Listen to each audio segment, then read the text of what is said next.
Money. We spend our lives chasing it, but what actually is money? Money is a unit of measurement for value. It is to value as inches are to length. The Great British Pound is a type of money called fiat money. Fiat is Latin for let it be done, meaning that it's very valuable because the UK government has decreed that it is valuable.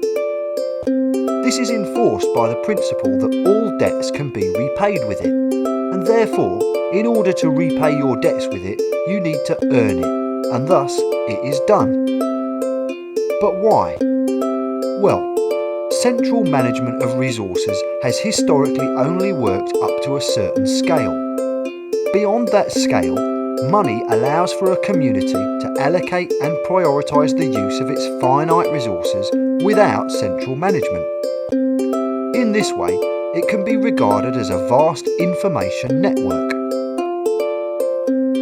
For example, if you were in charge of designing a railway which could either be built through or around a mountain, going through using less steel and more engineering, and going around using more steel and less engineering, you would need to make a decision over which way to do it.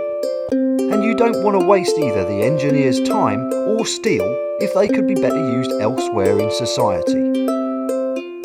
In order to make that decision, you would need an immense amount of raw information. You'd need to know all the other uses society has for steel and engineering beyond your own area of expertise.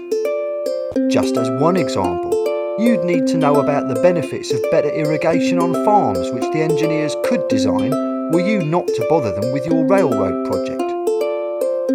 You would need to know how the steel could be used for other purposes too, such as making trucks or ships, and you'd need to know everything about what those vehicles are worth to the people who need things transported.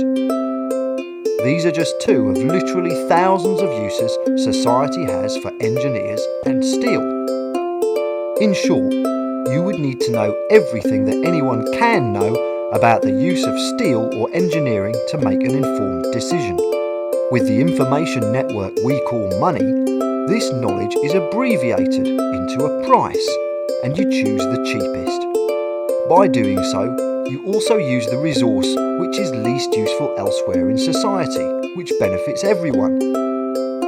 Despite its imperfections, money is the only tried and tested way to sustainably manage our collective resources on a scale far, far beyond that which can be centrally managed. Financial services and financial authorities, as well as industry regulations, can be best thought of as applying tweaks to this information network at times when money fails to capture all of the relevant information in the real world. For examples of this, check out our video on escaping the poverty trap. You can find other helpful videos and the cheapest loan rates on the market on the Reduce My website, part of the Helping Our Future charity.